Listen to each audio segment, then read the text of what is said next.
In this video, I'm going to show you how to replace the wiper blades on this Ram 1500. Let's get into it. Take the wiper blade. There's a little clip on the front right here. I'm just going to take a small straight blade screwdriver, just get underneath here, pop that up. You can slide the blade forward, just like that. Sometimes they are clipped in underneath on the back. You may have to release a clip underneath with a straight blade screwdriver.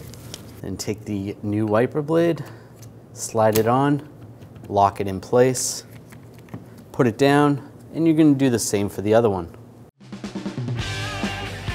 When only the best will do, demand TRQ. The only company that lets you view before you do. TRQ is committed to offering the highest quality aftermarket auto parts that are engineered for peace of mind. Thanks for using and viewing with TRQ.